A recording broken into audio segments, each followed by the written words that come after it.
Are you satisfied with your understanding of sustainability? If you are not, imagine a journey together, a pluralistic one, with academia, innovators, startups, NGOs, all looking for solutions to the greatest challenge of our time. My name is Samuele Tini, and this is the Sustainability Journey.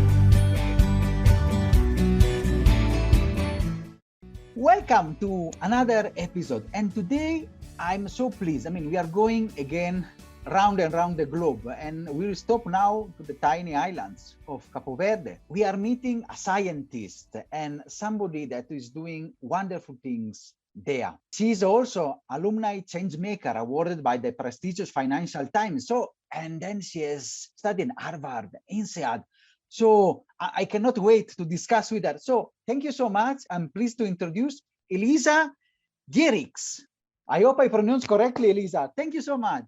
Thank you so much for having me. And yes, that's exactly how you pronounce it. Thank you, Elisa. Elisa, your curriculum is impressive. You have done a lot. You have been recognized by the Financial Times, and you have become a leader and a change maker in sustainability. I grew up in a Belgian family, but in a tiny little village in the French countryside, not far from Fontainebleau, a village of only 400 people. So I really grew up roaming around the fields, climbing trees, swimming in the lakes. And so since I was a tiny little kid, I loved nature, and it was always very clear to me that's what I wanted to do, to protect nature. It wasn't always super clear, how do I go about that? I come from an academic family, so that's the first thing that came to my mind. First, I want to understand nature, and that's why I studied biology at Harvard and then did a Ph.D. in zoology at the University of Cambridge. But conservation is not a science, it's a very multidisciplinary field. And you need to work with people, you need to work with businesses. And that's also the reason why then I did the MBA at INSEAD to gain more exposure to that side of things. That's a very rich career. It's really impressive. From your background and from you for your infancy, when you're seeing the nature now becoming involved in conservation, what is the problem that you are trying to solve with your work? A big challenge in general, but also specifically for Capo Verde, where I've worked for the past 10 years, is how do you combine nature conservation with economic development? And often these two things are seen as opposites. And I don't believe that has to be the case. There can be a lot of synergies. These things can go hand in hand.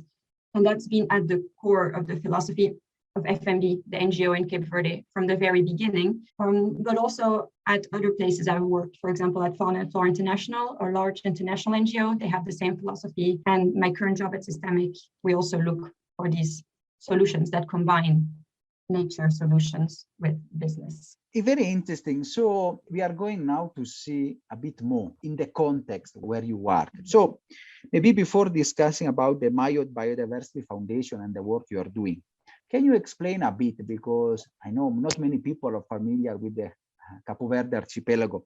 So just to discuss the challenges and opportunity of this biodiversity hotspot. Okay, so first let me take you to Maio, Cape Verde, tell you where that is. Cape Verde is an archipelago in the Atlantic Ocean, about 300 kilometers off the coast of Senegal, pretty much in the middle of the Atlantic. There's different types of islands there. Some are very mountainous and quite green. Others are flat with beautiful sand dunes and beaches. Maio is one of those. Maio is one of these beautiful sandy islands of Cape Verde. There's three of those, Sal, Boavista, and Maio. Sal and Boavista have already been very much developed for mass tourism. So imagine, these all-inclusive resorts for tourists who just look for sun and beach holidays. These tend to be very bad, both for the environment and also for the local culture, being built in the most sensitive parts of the islands and breaking kind of the cultural links and social links of the local communities. They also don't bring much economic value to the island because these resorts are owned by foreigners, in Cape Verde, often European companies, and tourists, because they're all inclusive, tourists spend all their money in the resort. They will eat there, drink there, sleep there, buy their souvenirs there. When they go on a touristy tour of the island, it will be organized by the resort. So very little money goes into the communities. Even the people who work at the resorts are often people who come from workers from other countries. And they were 10 years ago and still are some plans to develop Maio Island the same way as these other two islands. And that's something the NGO wanted to avoid and instead look a more sustainable form of tourism, a tourism that is more respectful both of the environment, but also of the local culture. And Maio has so much to offer. I mean, Cape Verde in general, it's a hotspot for marine wildlife. It's, for example, one of the last refuges for sharks and rays in the Atlantic. So incredibly rich waters. It's one of the most important nesting places for the loggerhead turtle, one of these big turtles that come there to nest every year. It has whales, dolphins, and then the islands have these rare birds that are only found there, and even little reptiles like lizards found nowhere else in the world. Culture-wise, you've probably heard of Cesaria Evora, the Cape Verdean singer. So Cape Verde has such a rich culture of music and dancing and a form of tourism that embraces all of this as opposed to destroying it. Very interesting. And I recall during my stint in West Africa, I was not far from there. So I can see the richness of the waters and really the importance for biodiversity. You have mentioned that the Maio Biodiversity Foundation. So can you tell a bit about the story and really the mission and the work that is doing there? Back in 2010, Tamas Zekeli, a researcher from the University of Bath, he had been going to Maio Island for quite a while to study a bird called the Kentish plover. So this bird has populations all over the world, but the one on Maio is very unique because it's the only one that's monogamous. So Tamas had been going there on his field site studying this bird, and then he noticed that there were plans to build resorts, one of these all-inclusive resorts right next to his field site. And that's when he had the idea to set up an NGO to do something about it. So he registered it in 2010. And then a few months later, he invited me to come to Maio to set up the NGO on the ground. And that's when we started going, setting up different programs, a marine program, a terrestrial program, a program specifically for turtles, because they're so charismatic. There is a lot of work to do there. And also then a program more around sustainable development and tourism. Wow, very, very interesting. I can imagine just the tortoise and the work. Can you explain a bit about why you're doing marine conservation, animal conservation, and sustainable development? How these come together, in the community development and community conservation? No, that's a really good point. It might sound like we're doing all these separate things, but Maio is a very small island. Only 6,000 people live there, also a small surface. So that's why we can afford to take this really all-inclusive, this holistic approach to nature conservation, which is the most powerful. That we can work at the same time terrestrially and also in the marine ecosystems. Yeah, and then the main foundations, the core values of the NGO is that it should be based on sound science, very important to us. And then second, that it's a Cape Verdean community-led, community-based NGO. So although we set it up at the beginning, just get things rolling, the idea was always that as soon as possible, this NGO should be fully Cape Verdean, fully led by the communities. The best conservation all over the world is done by the people who are closest to it, who know most about it. And that's our vision. And that's how the NGO has been working for the past 10 years. In these different programs. I like your approach. It's really also important how to foster the indigenous and the community conservation. You say that you worked for 10 years. One of the things that we usually like, especially for the audience, is especially with stories like yours that are really change maker at the grassroots level, is can you share maybe 1-2 impact stories of all your work in Capo Verde and how you have transformed the area you're working? And now if you could see me, I have this big smile on my face because I'm just so happy with some of our results after all the hard work. Let's start maybe with turtles. Who doesn't love turtles? Turtles on Maio got poached. So the females, when they come to lay their eggs on the beach, they're very, very vulnerable because they enter a type of trance.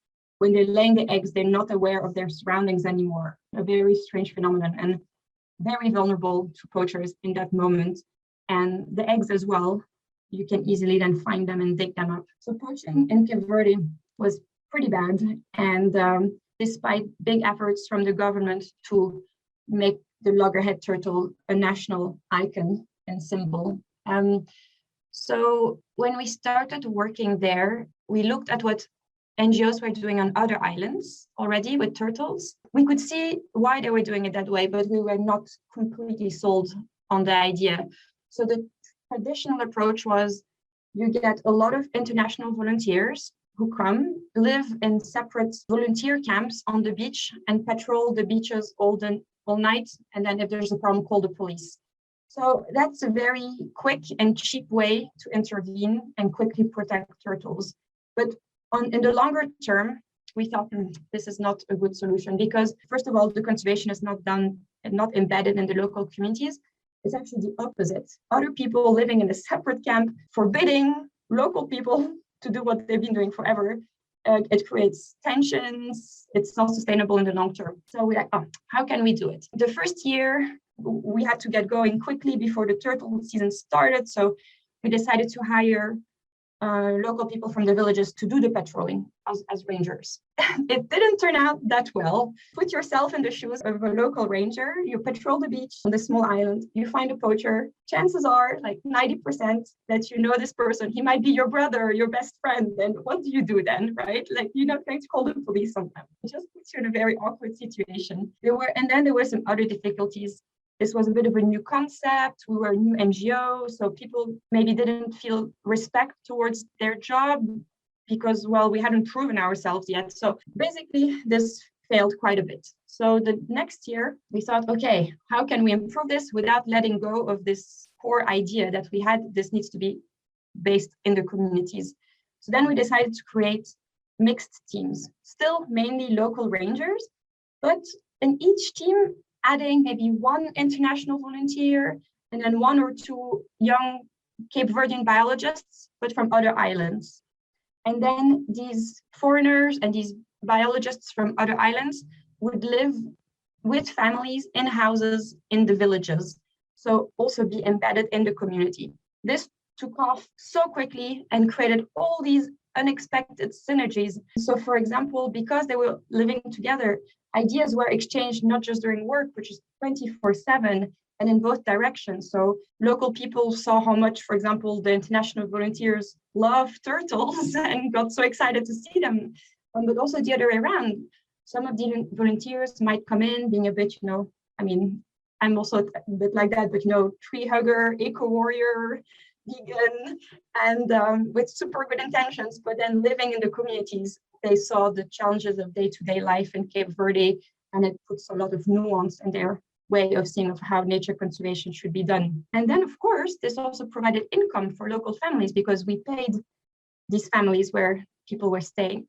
And all of this happened, and within 1 year, we reduced in turtle poaching by 85%.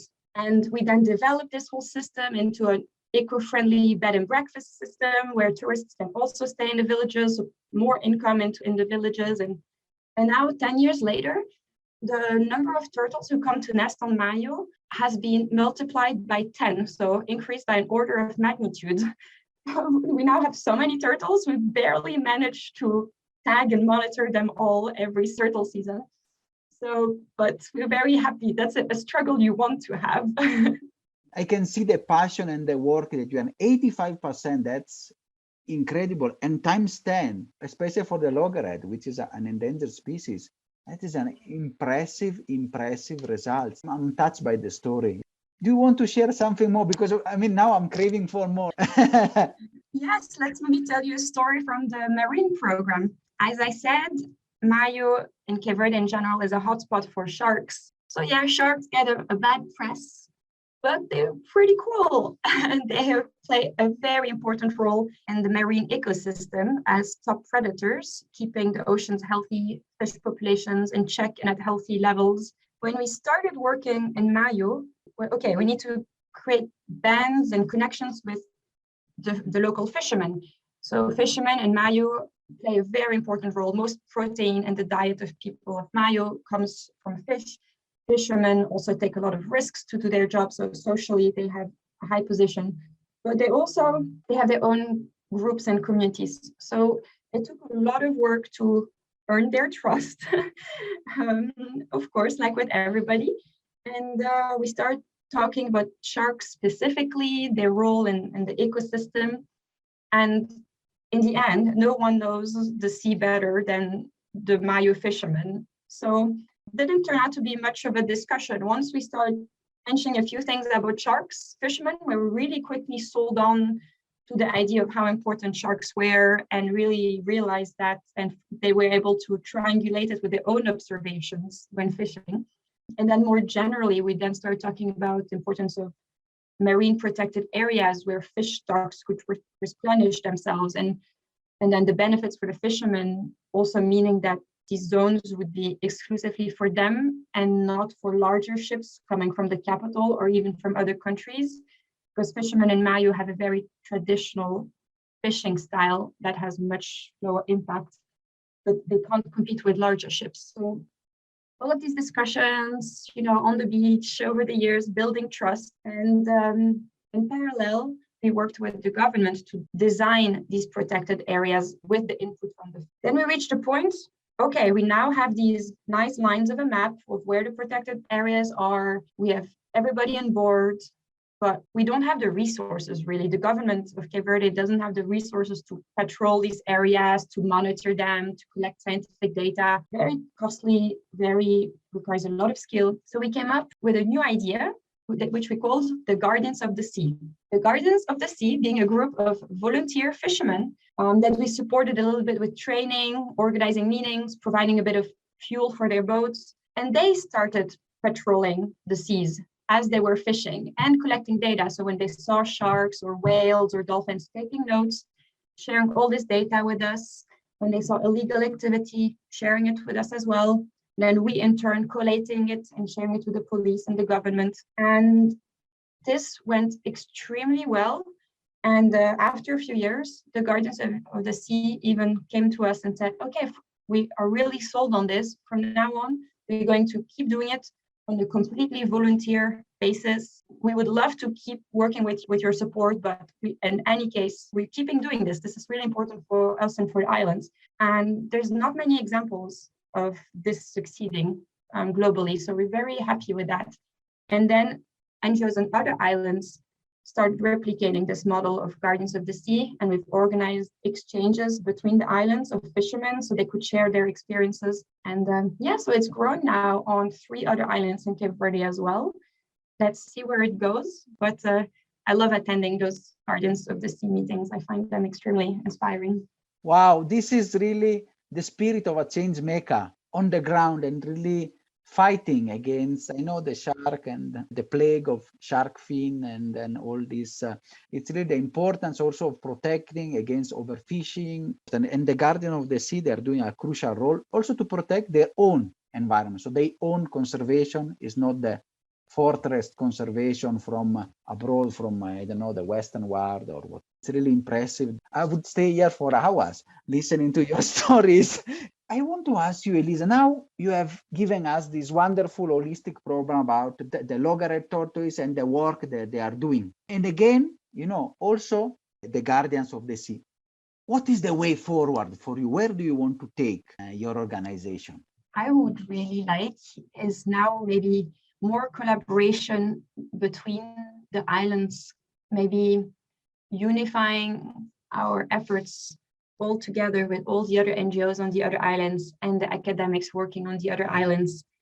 There's been a bit of this type of work already these past 10 years in a structure called Taula, where all the players working on turtles in Cape Verde come together once a year at a big meeting where they share their work, their results, and make sure everything is streamlined and everybody can learn from each other. That's been very powerful also to then push the government to pass some laws for turtle protection. And I would love it if we could take this much further, maybe as a first step, make it for all marine work in Cape Verde, and then maybe later on for all conservation in Cape Verde, and then maybe start collaborating more with other West African NGOs. FMB has had exchanges with Mauritanian NGOs, for example. So we can learn so much from each other, and it can feel a bit sometimes isolating when you work in your remote place and you feel like you're constantly fighting, sometimes for 10 years before you see results, and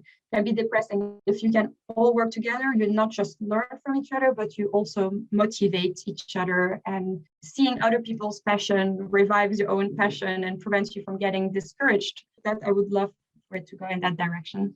I love the quote. It's really this togetherness. Also the spirit of the, let us say, also the SDG 17 and others. We are at the big meetings. So it's really important because there are that area is one of the area of the still, I think one that coast of West Africa, Mauritania and Guinea and Capo Verde, Senegal is one of the hotspots of biodiversity for marine life. It's really important, your call for action on this conservation that brings together all the actors, and especially for the islands of Capo Verde. We know islands and also the particular, and then there are many other archipelagos in that region, which they are also important for marine conservation. So it's really something that can be brought together. Also from my experience in the Bijagos archipelago, I have seen a lot of need for the work to preserve still pristine but under threat environments. Wonderful, wonderful. I mean, I really I'm getting excited because that is also my passion.